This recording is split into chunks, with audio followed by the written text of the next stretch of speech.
Okay, I'm back with part 3.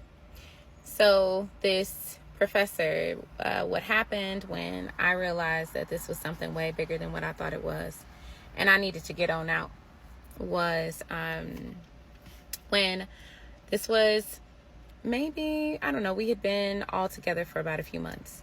And I was really hesitant about interacting with him in a sexual way just because, I don't know, it was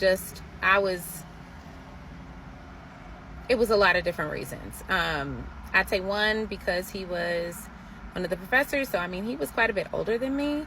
And I still just wasn't sure about all of the things, right? So, anyways, one night he called me and he asked me to come with him to a friend's house. And I was like, okay.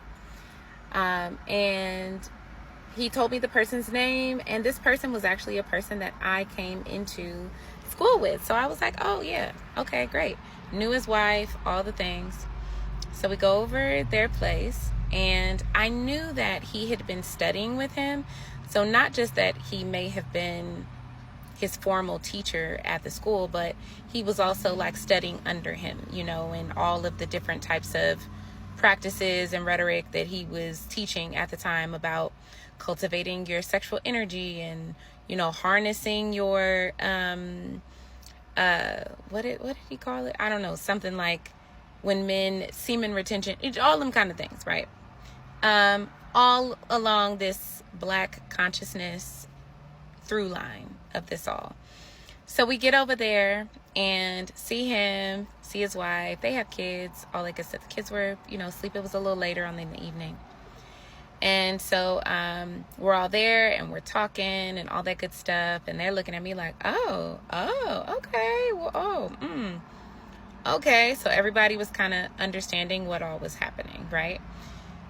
So then everyone sat down, and it was a moment where, it was like some puff pass action going on. I wasn't a part of that. It was being passed directly over me because that just wasn't my vibe. And then everybody after that kind of went into this like reflective, meditative kind of state. So we were like all just sitting there in the living room, like on the floor, and everybody was just like quiet, for a while. And then the guy that I was with, the professor, he started to talk about, different things, similar to kind of what we just seeing. I don't know where this stopped. Okay, that was weird, but it stopped. This is like my third time trying to record this, y'all. The devil is a lie. We're gonna get this out today. So everybody was in kind of like this meditative state. Then the professor started to teach about something similar to Nature Boy, like when he, everybody would be sitting around and then he'll just start talking about something. And then he started to talk about like cultivating your sexual energy and all these types of things. And he made this motion like towards me or something like that. He like had this something, and I just remember being confused as to like what's happening. And then so he was talking about some more stuff, and then he directed his attention to this man's wife. And he began to, engage with this man's wife. And apparently this was like not the first time, or this was fairly common, because the husband didn't really blink, and it was, and I'm just sitting there kind of like, oh, okay, like this is okay. And the whole time, like, he's still teaching, like, this man, like, as the husband is sitting right there, like, he's like engaging with the wife and talking to the guy at the same time, like, about cultivating, like, this is how, a woman needs to do whatever, all the things. I remember after that night being very confused as to what exactly was going on, or how he was setting himself up to be, or who he was setting himself up to be. I mean, I knew that there was already some, rhetoric that he he was promoting amongst the group of people that would always be around. But I had never seen it like that until that moment. So that was pretty eye-opening to me. And it reminds me of the time when Nature Boy, essentially, you know, it's like you have this community set up and it's supposed to be all these people coming together, right? And they're building families close to the land and, you know, all that kind of stuff in nature. And then it switches where the family, it's not really a family focus anymore, you know, and the guy is just kind of using the men for access to the women that they're bringing. You know, it was like that same exact thing that I witnessed.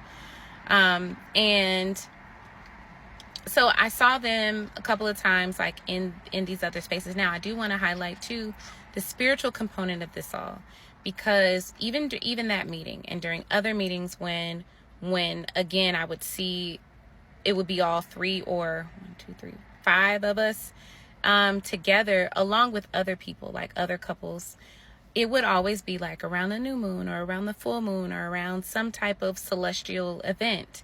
And there would be like divinations being done and certain types of deities that would be invoked, you know, even through fire or through dancing or through prayer at these events.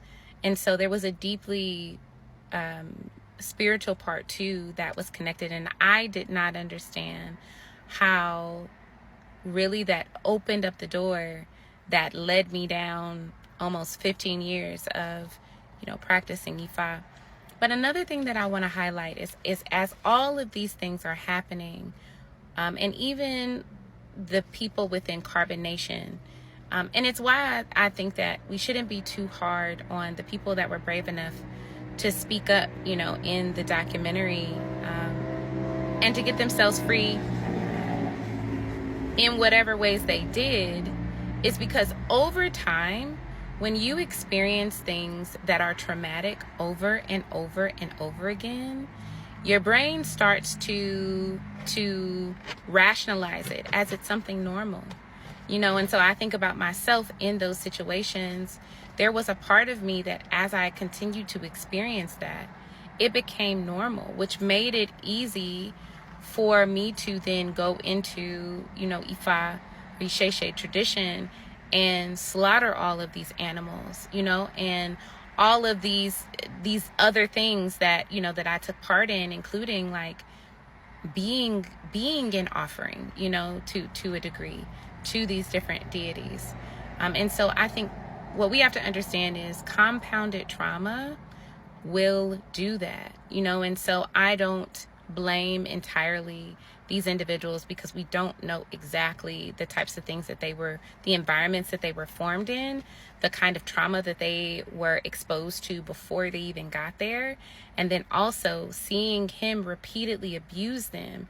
After a while, like, the brain starts to say that it's okay. Now the body may still maintain, like, there still may be something in there that's saying, this doesn't really feel right, you know. And I think, and for me, I know that after my one of my initiations, that's exactly the feeling that I had, like something isn't right, even though I've been doing this all this time and yada yada, but something isn't right. And that gave me the courage to, and the prompting of the Holy Spirit to investigate and get on out of there. So I pray that everyone is getting the types of help that they need, like really trauma-informed help to help them overcome that.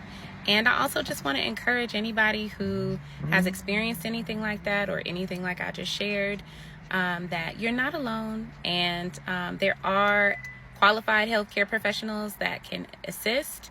And if you have been in an African traditional religion or something similar to that, then know that there is help out there for you. And you can feel free to DM me or email me at my email address that is in my bio on my YouTube page.